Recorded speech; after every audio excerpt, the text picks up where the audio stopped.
Ian here for IrishBoxing.com. Ian, I'm just gonna have to say first, what is the drip? What's like the Irish jersey and then the glasses? What's going on? The glasses are a new thing, and I got them today. Getting old. Is your site going, is it? No, just a tiny bit of long sight or a tiny bit of short sight. So It's fading.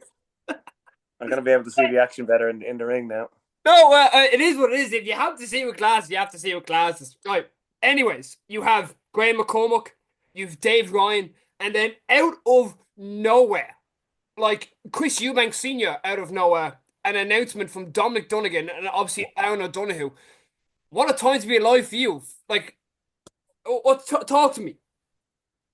Where do you want to start, Graham? I suppose Graham, yeah. well, I Graham, yeah. suppose we'll go first up.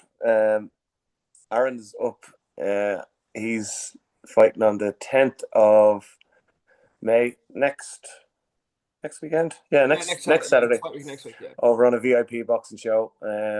Obviously, he's a new sign into the stable, and obviously, he's one we're very excited about because he's an elite champion. He's already 2-0 as a professional, and he is immensely talented. So it's it was really one that I was delighted to get over the line, and he wanted to be. He had been in training. He had been keeping fit. He'd been taking over. Wanted to get out as soon as we can. So that's what we've done. We've got him out. So he's going to fight Jacob Maurer on the 10th of March in Manchester. So I'm really looking forward to seeing him fight because, as we know, he's supremely talented. He's won a lot in the amateur ranks, including an elite title, and he's one that could go really far in the game. Do you know? Um, you're like you're saying there, like like he's an exciting talent, and he is, and he's knocked people out before, and like he has power in those hands. But on the other side, obviously Jacob Maurer, who's a good lad, and also got mentioned on the BBC broadcast there last week. So and one of your lads as well. So like is a hard matching two of your lads together? Um, it was a case of there's so many shows on that weekend in the Yeah. UK, and we put this together quite late because Aaron really wanted to get out. He's going to be going on holidays in early June, so we Yeah. were keen to get him out as soon as we can. Uh, he had to just make sure all of his application process and his medicals and all were done, but they were mostly in order from his American license and all that. So Yeah. um, there was pretty much a shortage of opponents. So it was a case of if Jacob was ready and willing to step in and face Aaron, well then, you know, he was happy to do it. Jacob is one of the best roadmen around. You know, Yeah. he's tough and he boxes, he counter punches. He knows exactly what the role is, and he is fast becoming one of the lads who can be relied upon to give prospects tests as they move up through the ranks. So it's a good one for Aaron because we know full well what Jacob can do, and being a southpaw, it's a new look. You know, obviously Aaron would have fought plenty of southpaws in his amateur career, but it's a nice little look for him to be able to fight a southpaw so early in his career and just get the feel of it because I'm sure he's going to come up against talented southpaws as he builds up through the ranks. So I think he's going to do a bit of sparring with Miles Casey now on Monday. Um, just to get a look at the southpaw and that kind of tough way of going about it. So yeah, look, it looks like there's going to be a good 30 or so coming over from Cork Oh to wow. watch Aaron because they haven't got the chance to see him because he's been fighting in America. You know, so it's a bit of a trek and it's an awful lot of money to go and travel to America to watch someone fight. Um, so there's a good few going over, which is great for him. We'll probably look to get him out very quickly again before we move into things in the autumn time, you know. But like as I said, absolutely thrilled to be working with him. He's a brilliant lad. We talk all the time. He's got a good support base behind him. People, like I always say, people to take care of little things in the background, ticketing and all that kind of stuff. So um, his uncle Willie Walsh, I met with him as well. Him and Aaron, we had a cup of coffee. We had a good chat. They came up and we met, and I'm really excited for what he's going to do. Um, Moving on to the G Train, another title fight, and I know G Train is more than ready. He's training 3 times a day. He does not sleep unless he trains 3 times a day. Let's say that. Um, I've heard that he has no other intention than to go into this fight and to put this guy to sleep, and that is the be all and end all. People used to always kind of, everybody says that, you know, I'm going to go in, I'm going to stop him and all that. And Graham wasn't really one who would have had KOs on the record and stoppages on the record and all that. And he was adamant when he fought Craig McCarthy. I'm telling you, I'm stopping this fella. I've never felt better, blah, blah, blah. And, you know, there's times you go, I believe you, but I'll believe it sometimes when I see it. But God, yeah, I sat with you watching that fight and he did a number on Craig. They've made some changes to camp, as we've spoken about before, you know, little tweaks here and there. He's been an awful lot more clever with his training. His sparring is selected carefully at the carefully selected times. So it gets to him to be peaking on fight night. And that's what he's building towards now. He's only 2.5 weeks away from another title, British Celtic, 10 rounds. And you know what? It's brilliant because we were walking out, as I said before, we were walking out, and that was kind of the last walk. And he put in his best performance. So that wasn't the last walk. And I don't think this is going to be the last walk either, because he really is confident of going in there and doing a similar job. And, you know, he's been sparring well. He had a bit of sparring with a tall sparring partner there the other day, who will, you know, that was the kind of sparring that he needed to fight Darren Johnson. So yeah, no, he had some sparring with Jamie Morrissey there the other day, Could have just which is said that. great. You could have just said that. You could have just. There was a picture online, Ian. There was a picture online. You ask me about Jamie all the time. It's great that Jamie's in the gym. It's great that Jamie's sparring, and I wouldn't You I wouldn't wouldn't rule be nothing out. going. I wouldn't rule out now. No, it's great. It's great that Jamie's doing a bit of work with Graham, and it would be great to see him back. We'll see. We'll see. Okay. Moving on to Rudy. Actually, I forgot Rudy in the intro, so apologies, Rudy, if you're watching this in the moment. Rudy against Dylan Arbuckle in Glasgow over 10 rounds. Rudy, he went out the last time in the SSC Arena, and I've never heard a crowd on an undercard so pumped up and supporting a man like no other. He brought the fight to Jared Hughes. Obviously, won against Jared Hughes in a points decision. Why this fight, Ian? Um, Dylan Arbuckle is rated on BoxRec as number 5 in Britain, and we obviously he's beaten Callum Turnbull twice. Yeah. Once was very close, and the second time we stopped him. We know full well what Callum Turnbull brings because Matty Borland has fought him, and it's a 10-round fight. Dylan Arbuckle is, as I said, he's ranked number 5. Beating Dylan Arbuckle opens up the doors to a huge fight. Not that I have a huge fight penciled in, but Yeah. you know, once he wins that, he's ranked to be able to get a shot at something big. And you know, if you're ranking top 5 in Britain, you take Dennis McCann out of there because he's going to be serving that ban, etc. Depending on what way all that plays out. But like Rudy then is in line to fight for something proper, and you know, Dylan Arbuckle holds the British Boxing Board of Control Celtic Super Bantamweight title that you would fight for over 10 rounds. And that's something that we're working on with regards to this. We can't really go too much into it because it's a British Boxing Board of Control decision, but we're hoping that Rudy's going to be the champ after June the 5th. Look, he's not afraid to jump in and take fights. All he's ever done is taken fights, and he's at that stage now where he needs to have a proper fight every time, because that's how he sees himself. He wants to be in big fights only. He's main eventing a big show over in St Andrews St Andrews Boxing Club or St Andrews Sporting Club. Yeah. Yeah, like it's their season finale of their shows. It's their main event on their season highlight. Dylan Arbuckle is one of their kind of main prospects, and look, it's going to be a tough fight. Arbuckle, he throws with intent, he throws with spite, and he works hard. I don't think he's ever seen anything in front of him like what Rudy brings. So Rudy can fight on the inside, he can fight long, he can fight in the back foot, and he can go forward if he wants to. And he's improving all the time. Camp is in full swing. We've known about this for a little while, and camp is very much in full swing. So I'm really looking forward to another 10 round improved performance again from Rudy, and come home with something else around his shoulder, hopefully, and move on to something big on one of the big nights.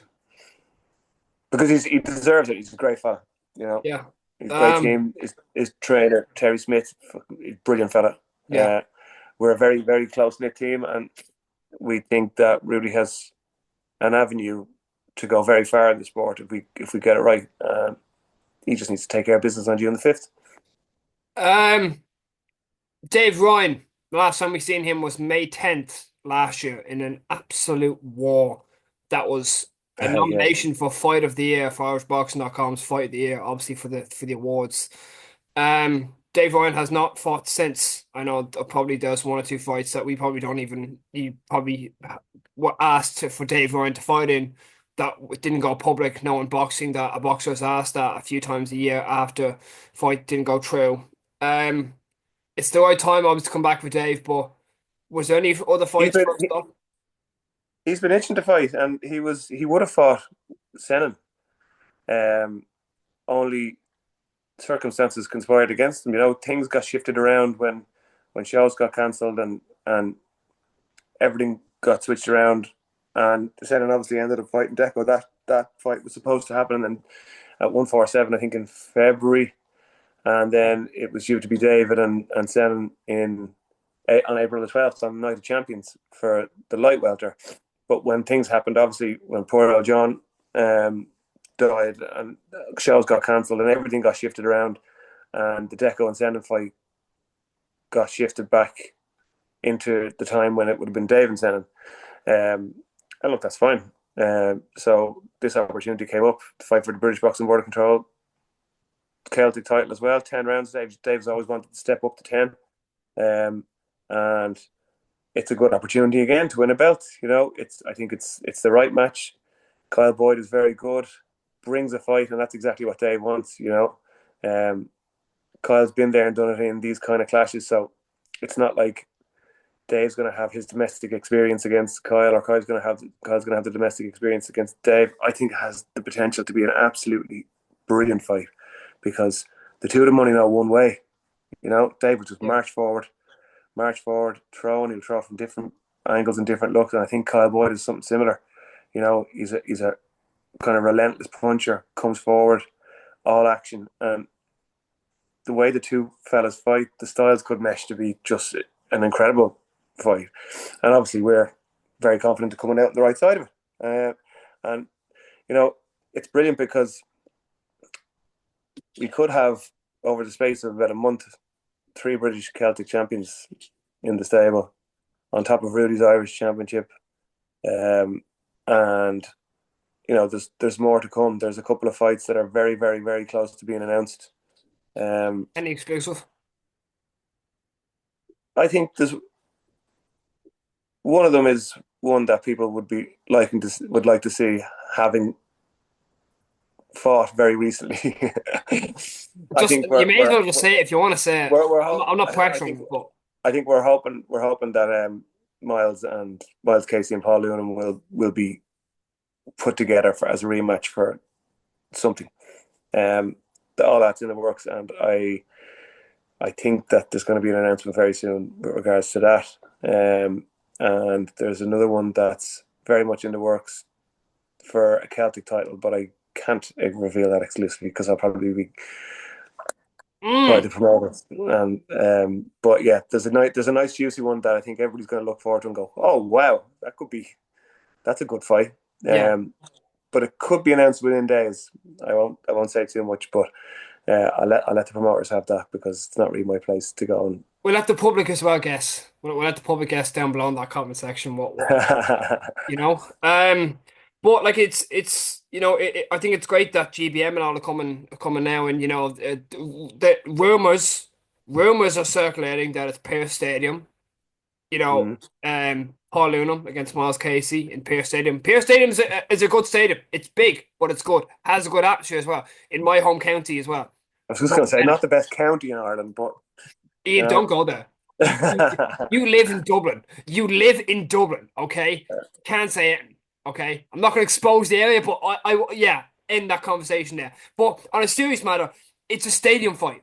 Casey Yeah, and Lunham, I think, deserve that chance equally as much as each other to have a rematch. It was great in the National Stadium, but then to upgrade it again to a stadium fight, I think both of them yeah. deserve it. And that's it. It was a brilliant fight. You know, Yeah. we think that um, certainly one of the cards was way off. Um, I wouldn't argue with the draw, and I probably wouldn't argue with one round either way. It's a game of opinions. One of the cards was way off, 7-1 in Paul's favour. But the two of them put on a brilliant performance and put on a brilliant fight. And I just think everybody would like to see it again. Yeah. And hopefully it'll be over 10 rounds, you know. Um, we just need to get the clearance and go ahead over that. I'm not really involved in the lobbying for it to be 10 rounds. I'll leave that to the promoters and all that kind of stuff. But I think both lads wanted, both teams wanted, and it's just a case of getting it over the line now because they both deserve it. Paul's a brilliant fella and a brilliant fighter, and the same, absolutely the same goes for Miles. Paul came out the other side of it. Miles feels like that he should have been given the nod, and that he'll get it back. Miles said, "Can I do it over 12 rounds? Can we do it over 15, 20 rounds?" Miles actually genuinely wanted it to be over 12 rounds, but let's just step up into tens, and as you know, I've been on very well with Paul's team, so I don't begrudge them their victory, but as I said, I was absolutely gutted for Miles on the night. Still am gutted for Miles, but the good thing is that we get to run it back, hopefully very very soon. So that's going to be very exciting, and that will be on a night where that other one will go. So we'll hopefully have two title fights on that big GBM show in Galway, and then we move on. Like there's loads of lads who have been out recently, who are chomping at the bit to get back out again. There's talks of a couple of shows. I know Jay's just announced a show up in Belfast in June. I think there's another show possibly in Belfast later in the summer. Then you've obviously got that big undercard, In September. uh, Yeah. Crocker and Donovan too, Yeah. which I'm eyeing up for one or two of my lads, which I think there's the opportunity there for a couple of big fights. And, it's a really exciting time for the stable. It's non-stop, but, between the new additions, the old stagers and the prospects who are kind of getting into the 2s and 3s and 4s and 5s and O's kind of area, it's really exciting, because we had 5 out in the show on Poddy's show a few weeks ago. Had Keane was out, Wildmile was out at the same show on the Night of Champions show. David McKeveney has just signed, who is another talented fella, light welterweight, going to be trained with Tony Dunlop and James Tennyson, and James is really high on him. Had a good chat. We're going to be meeting soon, just to go through everything. Going to go up and watch him doing a bit of training, and I'm going to grab a bit of food and have a real proper sit down conversation. But David's good, very talented young boxer. Kind of lost a little bit of love for the game and has come back now. Hits pretty hard, all the talent in the world, and is working hard. So, between him, the likes of Tomas McCann, Carl Jennings, I thought was brilliant on his debut, the last day. Conor Kerr came back with a win. Matty Borland won. He's looking at something for him. And, between those lads, the Limerick Shannon kind of connection, things are looking great. Um, is there anything else that we can expect from your stable in the summertime that you can exclusively reveal here at the moment? Fighters wise, I don't know. We've not massively lined up, but I'm just talking to a couple of people with regards to getting lads out and that kind of stuff. So as soon as we get, like, David will make his debut, hopefully this summer. Well, it will be this summer. I just don't know which date and that kind of stuff. Aaron could be out twice. Um, James Freeman is going to be out very soon, in a big one. Um, Carl will be out soon. Connor will hopefully be out soon. I'm looking at something for Connor that could be a little bit outside the box, but it could work as well. I won't say too much, but you'll be the first to know as soon as I do kind of get that thing sorted. Um, and there's one or two potential new signings coming through. One will hopefully be over the line and all by the weekend. There's a spar being done, and we might probably have an announcement all going well on Friday for another new signing who is talented lad, works very hard, works very closely with Rudy and Terry's in that team. We're just almost there. So, you've always said, you got to keep progressing, you got to keep adding, you got to keep building, and that's what we're doing. You're taking the words literally out of my mouth, which is appreciate that. Thank you. But I'm just like you're dropping so many hints here. I don't know where to start. Like you're saying that you're getting lads out here left, right, and centre. Obviously, with the September card here for a sec, Queeve Narioko basically was told that he's going to be on the September card. Jay Looks like Hughes he's on the fighting interview. Ishmael Yeah, Davis, I think, isn't he? that is correct. Jay Hughes said that he's fighting in September. That probably lines up. I'm not going to say obviously anything. That could be another show. We don't know. But There's a show due apparently in August down this direction, I think, as well, isn't there? yeah, yeah. But like I think. And to get your opinion on this, do you think that Irish boxing is entering into something very special where we're getting active shows again? And people are like, I remember people saying at the start of the year, is this going to be another boring year? Where it's going to be like only a few shows, but we're seeing shows left, right, and center. Jay Byrne obviously building on something very special. Yourself that are putting fighters out left, right, and center. You have the likes of the gyms from Pascal to Nyla. We basically what I'm trying to say. Good things are coming and going at the moment in the community. I think this has the potential to be the time in Irish boxing. We've had periods where we've had single fighters who've kind of carried the torch. We had the kind of the Bernard Dunn era. The hunky Like dory. Mick had the hunky dory era, yeah. Mick has carried the flag up north with Paddy right behind him. Mick is obviously back around. Paddy is into promotion now. Well, hopefully, I'd love to see him have one more. Um, Katie is kind of tail end of her career now. She'll have the Serrano fight, but there isn't too many years left in her. Like Gray McCormack has been carrying the Limerick torch for long. Yeah. But I think with the likes of Callum Walsh, with the depth of talent that we've got coming through, Pierce O'Leary, Callum, Pierce O'Leary, Sean McComb, Sean bloody, McComb. Crocker, Donovan. Yeah. There's some outstanding prospects coming through. You look, Barry McReynolds, Yeah. Keane Reddy, Oh, the knockout artist. like Stephen Kearns. I think Owen from a Lavin. depth, Owen Lavin as well. yeah, from a depth point of view, and from what's going on with promoters. Neil has done shows in Waterford. Little whispers that there might be something coming back to Waterford in the autumn.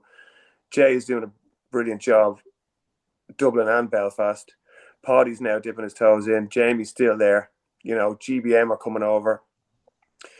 There's talk of a big show in Dublin in August. Matchroom are here with Crocker Donovan. The Irish scene, from a numbers point of view, and I think from a level of fighter, is just starting to bubble up lovely. All we need now is one or two of those lads to really break through.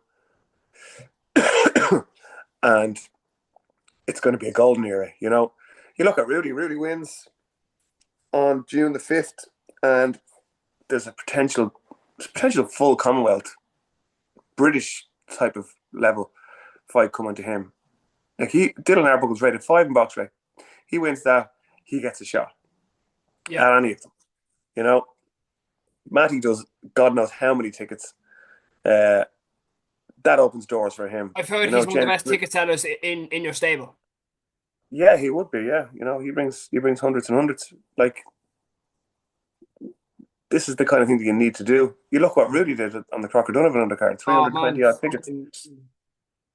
You know, but and that is the key to it, and that's as harsh of a reality as it is. All the talent in the world, you can be the best boxer in the world. If you're not bringing arses on seats, you're not going to get that back. And it's a business at the end of the day, though, Ian. You know, it's a business. Yeah, and you have to think of it when you're a boxer and when you're a manager. You have to think of it by putting your promoter's hat on and see what's attractive for what have you got that's attractive to promoters to be able to hang their hat on you. Keane brings hundreds every time. You know, Matty does it, Rudy does it, James does it. These lads bring Miles does it. You know, this is what you need to do in order to succeed, because it's not just raw talent. And this is what I've said to the likes of Aaron. And Aaron's like, don't you worry about tickets. You know, he's got a fight on short notice, and there's 30 lads already have flights booked to go over to Manchester to watch him fight. Like, what would it be like with a show down if he gets onto a Waterford show, or if he could get something in Limerick, or if there's a Cork show? You know, imagine a Cork show. Yeah. The likes of Tommy and Cathal Crowley, and you know, imagine a Callum Walsh Cork show. Now, listen, I'm going to say Dana White did not rule that out at the press conference back in September. Yeah. He didn't rule it out. And there was questions of, what's the place that Eubank fought? Collins? Mill Street. Mill Street. Yeah. Mill Street was one. Porky Queeve was another.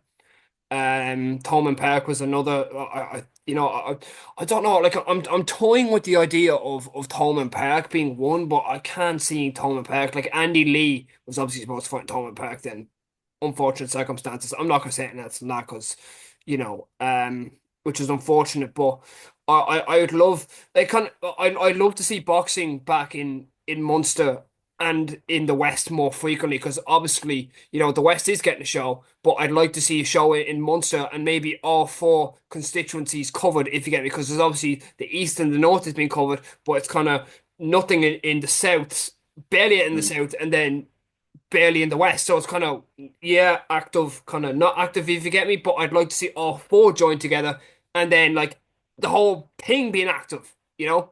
If you look at it from a dream Munster point of view, you've got, say, you get Paddy beats Crocker. Yeah. Callum Walsh. Tommy. Yeah. Cathal Crowley. Aaron O'Donoghue. Bring in Cronin from Kerry. Take Dylan Moran. Yeah, comes across from Waterford. Any of my lads. Jamie Morrissey, if that thought ever conspires to, you know, I'm being serious. If that thought ever conspires to come out, you know, Graham will be British Celtic champion. Dave will be British Celtic champion. Jamie Morrissey brings what Jamie Morrissey brings. Everybody loves him. You know, Miles Casey could be Irish champion. Yeah. Think of what you could do with a Munster card if it all kind of came together. Imagine a Munster and Galway card, or Munster and Connacht card at the same time. How big that would be now. Yeah, it'd be massive. You know, and that's what I mean, that we are potentially entering a bit of a golden era, certainly from depth. You know, if you were to do something in the Midlands, Keane Reddy, Paul Loonham. I heard there was talk of that. I heard there was, you know, those whispers of, you know, it could happen. Not that it was going to happen, but, you know, like, you know, toying with the idea. Let's say that of, like, you know, it'd be cool to see what could it be. Half of Portlaoise, like, imagine something that would have Loonham and Keane Reddy on in somewhere around Portlaoise. What's the hotel called? The Midlands Hotel or something like that. I can't remember. But you'd easily do 1,500 with something like that, you know? Yeah. Which would be fantastic. And that's that. I think that's the kind of levels that we're at now. If we can have one breakthrough and the public got behind them, not just the likes of you and me and our little community and boxing fans and club mates and families and friends. You know, you saw what Jay did in the stadium last week. There's 2,000 tickets sold, you know, and I think he'd tell you himself he probably could have sold more if he had 2.5 in seats. He probably could have sold 2.5 seats, you know. And the show looked great.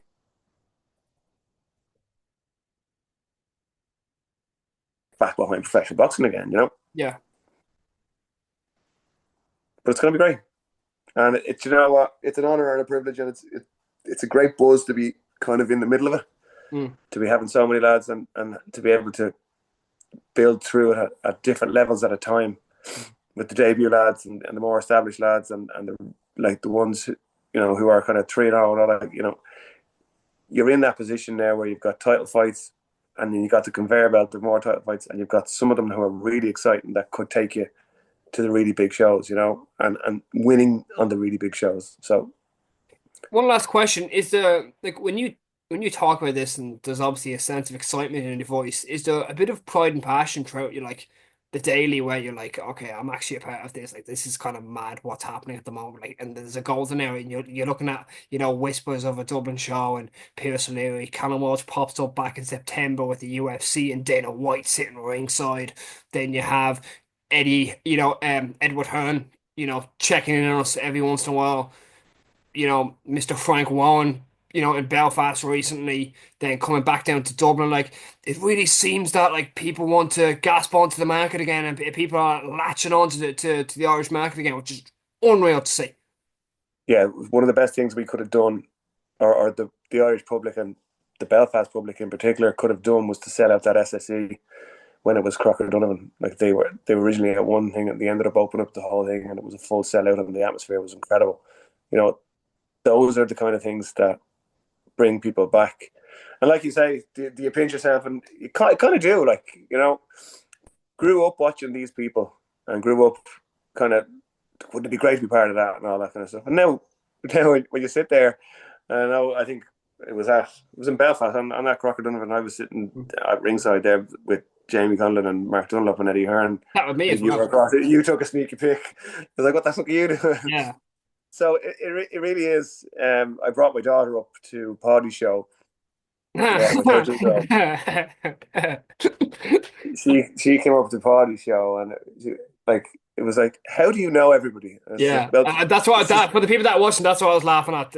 Yeah, yeah, it is still a bit mad, when you're on introduction terms with people who you've watched for years, and yeah. like little one is kind of saying, "How do you know him? My He's dad's famous." It's cool. like, yeah, and it was nice because I think she had a great night, and it was kind of, I think it was a bit of an eye opener. She would see me on the phone talking a lot, with regards and with boxers and promoters and matchmakers and all that kind of stuff, and not get to see the fruits of it. But to Mm, be able to sit there at ringside with me and see it and be backstage and go, oh, this is what it is. And mm. like she had a brilliant night, kind of got caught up in what it is that we love, Yeah, about boxing. So I'm just really happy to be part of this in my own little way. I suppose it's a little bit more, maybe a little bit than a little way the way we are at the moment, but we're still building, mm. and you know it's a great stable of fighters that we have, and everybody who keeps coming on are people who I get to know, and I always say this, people who, to have that personal relationship so you can build that trust and be able to go, yeah, he's taking care of me.